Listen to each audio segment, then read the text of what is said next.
Wagner chief Yevgeny Prigozhin के plane का Moscow के करीब गिरना एक ऐसी मिस्ट्री है जिसने हत्या और हादसे के सस्पेंस को गहरी खाई में तब्दील कर दिया है। हालांकि पहली रिपोर्ट में प्रिगोजिन की मौत की पुष्टि कर दी गई है, लेकिन हादसे में तकनीकी कारण को दिए गए क्लियरेंस ने मौत को संदिग्ध बना दिया है। वहीं जांच में कुछ ऐसे तथ्य भी सामने आए हैं जिसने इस घटना को मर्डर मिस्ट्री में भी बदल दिया है। देखिए किन किन बिंदुओं पर उलझी है प्रिगोजिन की मौत की गुत्थी।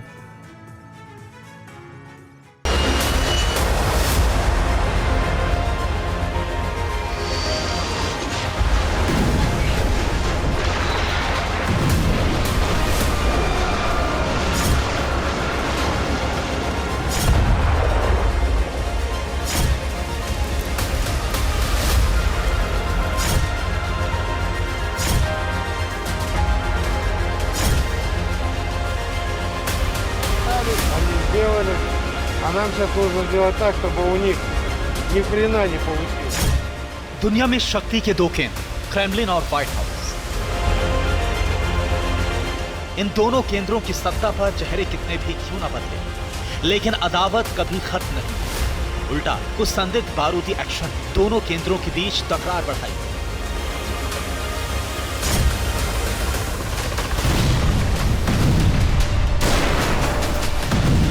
यूक्रेन के वॉर जोन में भी ऐसा ही हुआ। रूस के बारूदी मिशन को शांति से रोकने की कोशिश करने की बजाय जंग की ज्वाला जबरदस्ती भड़काई गई। और अब रूसी प्राइवेट मिलिट्री कंपनी के मालिक येवगेनी प्रिगोजिन की मौत ने बारूदी तबाही का एक नया ही मुहाना खोल दिया।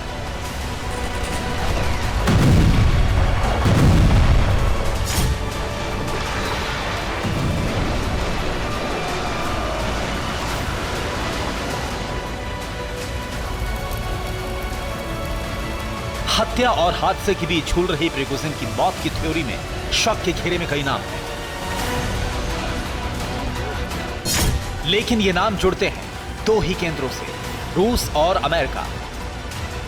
आपने बिल्कुल सही सुना, ये शक प्रिगोजिन के लड़ाके भी जता रहे हैं।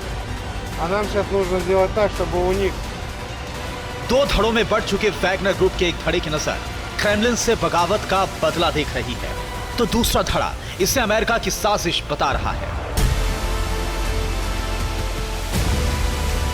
वैगनर्स का यह शक तब और भी ज्यादा सही दिशा में नजर आता है जब प्रिगोजिन की मौत पर संशय खत्म हो जाता है और तकनीकी जांच रिपोर्ट जारी होती है। ऐसा क्यों, इसे समझने के लिए पहले मौत पर संशय खत्म करने वाली रिपोर्ट देखिए। हादसे वाली जगह पर मिले शव के अवशेष का डीएनए टेस्ट करवाया गया है। इस टेस्ट में एक शव प्रिगोजिन के होने की पुष्टि कर दी गई है। रिपोर्ट के मुताबिक प्लेन में 10 लोग सवार थे और सभी की मौत हो चुकी है।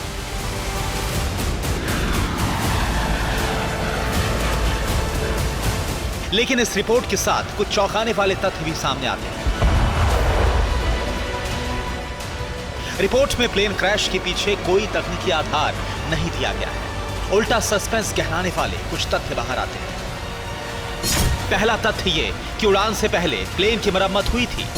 दूसरा ये कि प्लेन में एक नया टर्बो रेफ्रिजरेटर लगाया गया था और रेफ्रिजरेटर इंस्टॉल करने वाले 2 इंजीनियर लापता हैं। इसके अलावा एक तथ्य ये भी है कि उड़ान से पहले प्लेन में शराब की बास्केट रखी गई थी,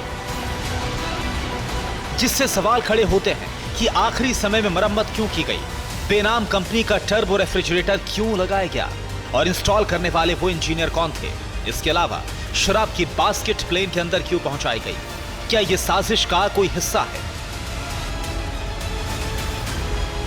हालांकि इस संबंध में रिपेयरिंग करने वाले इंजीनियर को पूछताछ के लिए हिरासत में लिया गया है, जिनका दावा है कि ठीक पहले लैंडिंग गियर, ब्रेक और टर्बो कूलर को बदलना जरूरी था। लेकिन यह जवाब तब संदिग्ध होता है जब इसे मॉस्को से एक और प्लेन की उड़ान से जोड़ा जाता है।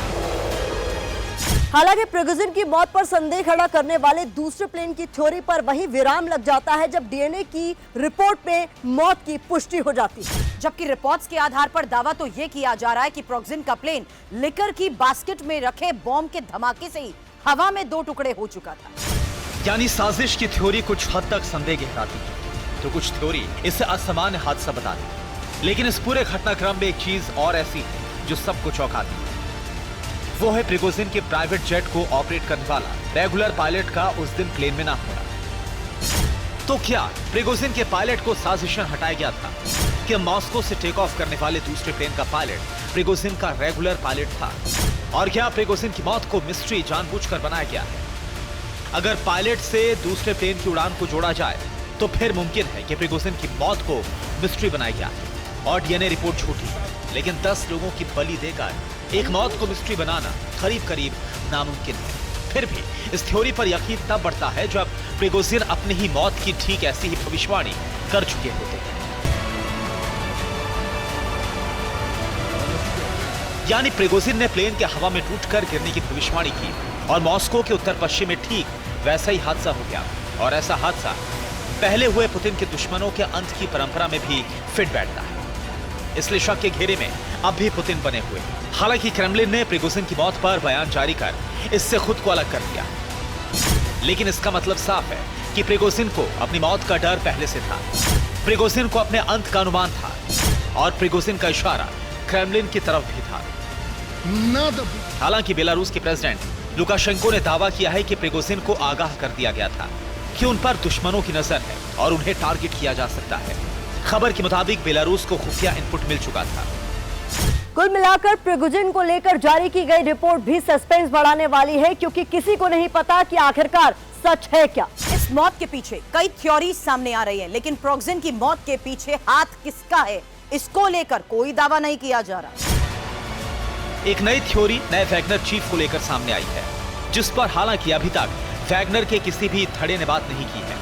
लेकिन पश्चिमी विशेषज्ञों को शक है कि ये क्रेमलिन की साजिश के तहत नए वैगनर चीफ को लाने की तैयारी थी और ये वैगनर चीफ होंगे केनेडी निकोलाएविच टिमचेंको। आखिर कौन है टिमचेंको, इसे भी समझ लीजिए। केनेडी टिमचेंको रूस के अरबपति व्यवसायी हैं। टिमचेंको 1990 के दशक की शुरुआत से पुतिन के करीबी दोस्त रहे हैं। पुतिन ने ही उन्हें तेल निर्यात का लाइसेंस दिलाया था और इस समय टिमचेंको रूस से छठे सबसे अमीर व्यक्ति हैं।